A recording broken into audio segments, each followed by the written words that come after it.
Então, dando seguimento aqui ao estudo da introdução do livro No Mundo Maior, do Francisco Cândido Xavier, psicografia dele, pelo espírito de André Luiz, a gente vai percebendo as estatísticas espirituais. No Sexo e Destino, por exemplo, eles comentam sobre o Instituto Almas Irmãs, sobre o desempenho sexual dos seres que encarnam e como que eles retornam no sentido de autoeducação. E vamos dizer, olha, demonstra um perfil ainda de fracasso mais próximo da realidade de um mundo de provas e expiações. De cada 100 espíritos que ali apartam, 18 chegam vitoriosos da reencarnação, em torno de 20%, 22 melhorados, em torno de 20% também, 26 imperfeitamente melhorados, um pouco mais de 20%, e 40% mais ou menos, 34%, para lá retornam onerados por novas dívidas. Ou seja, nível 2 em 5, né, considerando aquela questão que a gente trouxe dos mundos, na categoria dos mundos dos espíritos. Ele ainda diz assim, que se tomarmos um total de 1.000, somente 5 conseguem chegar aqui irrepreensivelmente melhorados, atingindo o estado de completistas, que seria 0,5%, o que é muito pouco. E isso ajuda a gente a não querer que os outros sejam anjos, né? E nós também, muitas vezes a gente se ilude, assim, achando que o processo de evolução é muito rápido, e a gente vai vendo que a maioria de nós está nível 2 em 5 na categoria dos mundos, e que a minoria, né, 1/3 está indo da humanidade para a angelitude aqui no nosso orbe. Ou seja, isso aumenta a chance da gente desenvolver empatia, compreensão, tolerância com as pessoas, com todos nós e com a gente mesmo, sabendo que a gente ainda está no começo da história, relativamente falando, dentro dessa universidade sublime que chamou Emmanuel, né? E aí ele ainda vai avançando falando das diferentes formas de ilusão, quando a gente desencarna, pelas coisas que a gente cultiva aqui, achando que vão dar alguma distinção para nós no outro mundo, assim, que são os títulos humanos, né, acadêmicos, etc., profissionais, os vícios, de toda forma, o materialismo, que faz com que a pessoa faça escolhas não alinhadas com a proposta de felicidade futura, para que ela pense no bem dela só aqui, nesse mundo, e dos privilégios religiosos, aqueles que têm uma ocupação religiosa, independente da nomenclatura religiosa, e que acreditam que por ocupar aquele posto, aquela função, que eles estariam mais garantidos e protegidos, e que isso daria para eles a condição de entrar imediatamente nesse paraíso aí que a gente costuma imaginar como sendo algo simples de se alcançar, né? E em seguida ela vai dizer, né, o Emmanuel vai dizer o que a justiça divina distingue em cada patamar. E basicamente o que ele fala aqui é a virtude e o crime, o trabalho e a ociosidade, verdade e simulação, boa vontade e indiferença.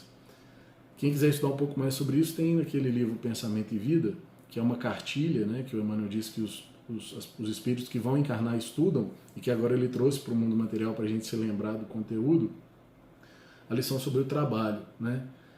Vamos pegar aqui, por exemplo, um ciclo vicioso, ao invés do ciclo virtuoso. A gente pode começar por momentos de ociosidade, que estão ali ligados aos nossos núcleos de orgulho ou egoísmo, e essa ociosidade gera em nós indiferença. Essa indiferença, por exemplo, gera um crime de negligência, que faz a gente fazer, no menor esforço, deixar de cuidar de alguma coisa que seria importante, e depois ter que simular isso, ocultar isso de alguma forma, para que isso não nos incrimine, né?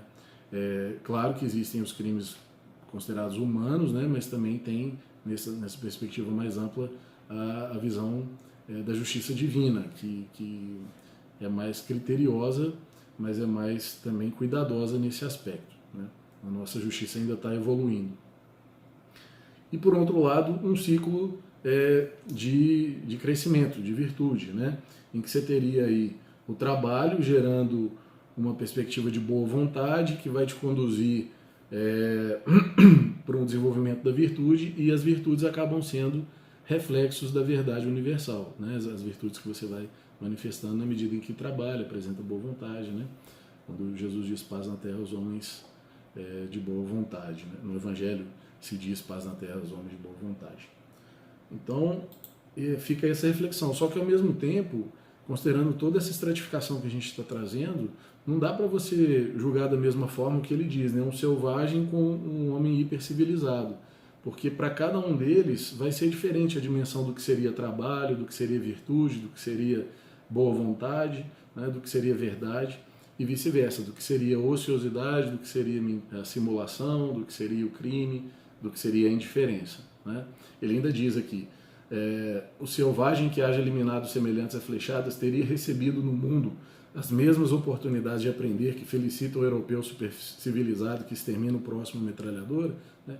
Na nossa própria justiça humana aqui, a gente vê como que os povos indígenas, por exemplo, têm ressalvas, têm aspectos que são considerados específicos devido à diferença de cultura, o que dirá no mundo espiritual também, né?